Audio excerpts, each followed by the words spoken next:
हर हर नम पार्वती पतये हर हर महादेव त्र्यंबकं यजामहे सुगंधिं पुष्टिवर्धनम् पूर्वार्कभवे वन्दना पुत्रोर्मुक्ष्यभामृतात् जय शिव शिव तदारम्भ शिवाय नमो नमः। அன்பார்ந்த ஐடி அன்பர்கள் அனைவருக்கும் வணக்கம். புதுச்சேரியிலிருந்து வாசுதேவன் 9597180623. உங்களுக்குரிய விஷயங்கள் எல்லாம் நாம் சொல்லிக்கொண்டே இருக்கிறோம். நிறைய எபிசோட் போயிட்டே இருக்கு, ரொம்ப சந்தோஷமாக இருக்கிறது. நிறைய கேள்விகளும் வருகிறது.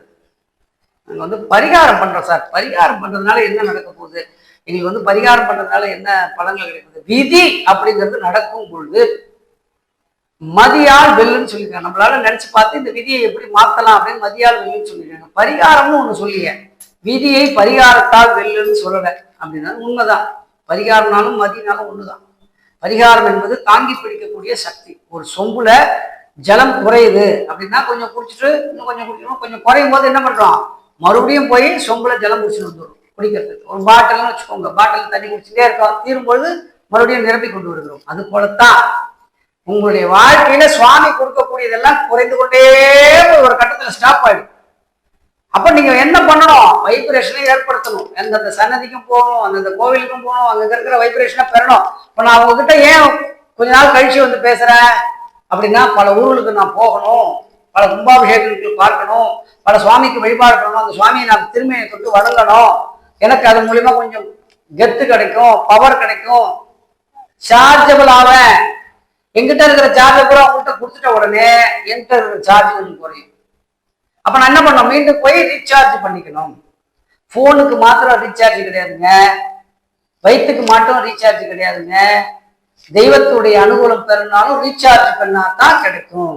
அப்போ அடிக்கடி சுவாமி கும்பிட வேண்டும், அடிக்கடி கோவில் வழிபாடு செய்ய வேண்டும், சனாதனத்தை கடைபிடிக்க வேண்டும். என்ன சொல்லியிருக்கு மனுஸ்மிருதியில் என்ன சொல்லியிருக்கோ அதெல்லாம் நம்ம கடைபிடிக்கணும். சில விஷயங்கள் நீங்க கடைபிடிக்க வேண்டாம். உங்களுக்கு மக்களாகிய உங்களுக்கு என்ன சொல்லியிருக்காங்க, எல்லோருமே முதல்ல சொல்லப்பட்ட விஷயம் எல்லாருமே பிராமணன் தான் சொல்லி, எல்லாருமே ஐயர் தான். இப்போ உங்களுக்கு கல்யாணம் நடக்குதுன்னு வச்சுக்கோங்க, திருமணம் என்ன பண்றாரு ஐயர், உங்களுக்கு பூனல் போட்டு தான் திருமணம் பண்றாரு. அப்போ எல்லாருமே பிராமணனாகத்தான் இருக்கிறோம் அப்படிங்கிறது உண்மையான விஷயம். எல்லோருமே பிராமணர்கள் அப்படின்னு இருக்கக்கூடிய ஒரு விஷயமாக இருக்கிறது. இந்த பரிகாரம் அப்படிங்கிறது என்னன்னா, தாங்கக்கூடிய ஒரு சக்தி. ஒரு மரம் நம்ம வீட்டுல நல்ல மரமா இருக்கு, ஒரு முல்லை மரம் வளர்ந்து கொண்டே வளைஞ்சுதான் வளரும் முல்லை மரம். அப்ப அந்த முல்லை மலருக்கு ஏற்ற மாதிரி என்ன பண்றோம், கயிறு கட்டி மேல் நோக்கி இழுத்து கொடுக்குறோம். முல்லை மலர் தானா வளர்ந்து விட்டுற முடியுமா? ஒரு மனிதன் தானாக விதி இருக்கிறது வளர்ந்துருவான்னு விட்டுற முடியுமா? ஒரு மனிதனுக்கு தானா மதி கிடைச்சிருச்சு நல்லா இருப்பான்னு நினைக்க முடியுமா? அவனை கயிறு போட்டு அந்த மதியை ஈர்த்து கட்ட வேண்டும், அந்த விதியை ஈர்த்து கட்ட வேண்டும். அப்ப அது மாதிரி செய்தால் மட்டுமே அந்த பரிகாரம் பலன் கொடுக்கும். பரிகாரம் என்பது தாங்கக்கூடிய சக்தி. ஒரு மரம் விழுது, சப்போட்டா மரங்க வீட்டுல சாஞ்சிருக்குங்க அப்படின்னா என்ன பண்றோம், கீழே ஒரு முட்டு கொடுத்து அந்த மரத்தை நேரா நிமித்தி வைக்கிறோம். நேரா நிமித்து வச்சு அந்த முட்டு கொடுக்குறது, அதான் முட்டு கொடுக்கறதுக்கு பேர் தான் பரிகாரம். அப்ப அந்த பரிகாரத்தின் மூலமாக என்னென்னலாம் பெறலாம் நிறைய சொல்லியிருக்கு. திருமண தடைக்கு ரெண்டே விஷயங்கள் தான் சொல்லியிருக்கு. ரெண்டு நாகர் இருக்கிற மாதிரி சிலை வாங்கி வைத்து, ஜாதகத்துக்கு ஏற்ற மாதிரி 2 நாகர் சிலை வச்சு, மரப்பாச்சி பொம்மை அந்த காலத்துல எல்லார் வீட்லயும் இருக்குதுங்க மரப்பாச்சி பொம்மை, யாருமே வச்சுக்கிறது கிடையாது.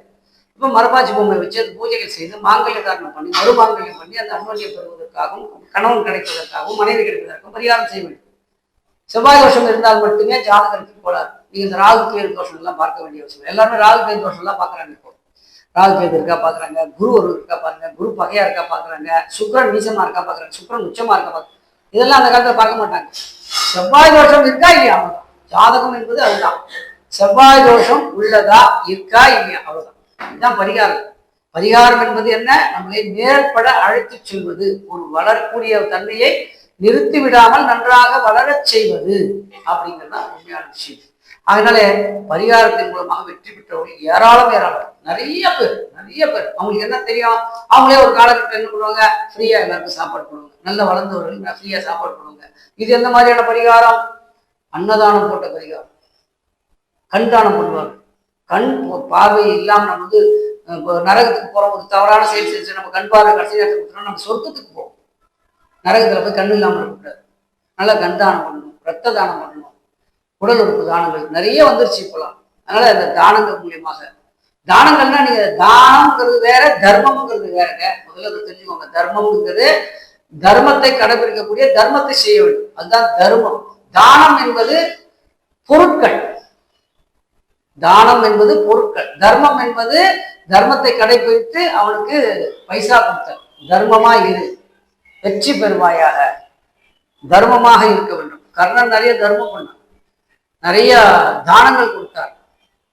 புடவை, காலணிகள், குடை, செருப்பு, அந்த மாதிரி ஒரு கொடுக்காத பொருளே தானத்தில் அந்த மாதிரி நிறைய பொருள்கள் கொடுத்திருக்கார்.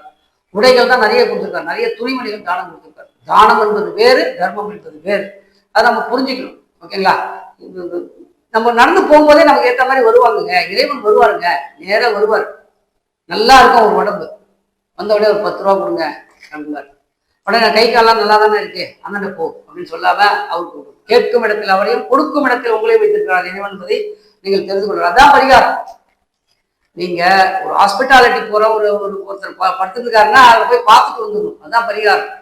ஒரு சம்பந்தமா ஒரு விஷயமா நீங்க ஸ்டேஷன், போலீஸ் ஸ்டேஷன் போயிட்டு வரணும்னா போயிட்டு தான் வரணும். அதுதான் பரிகாரம். கோயிலுக்கு போனா மட்டும்தான் பரிகாரம்ங்கிறது கிடையாது.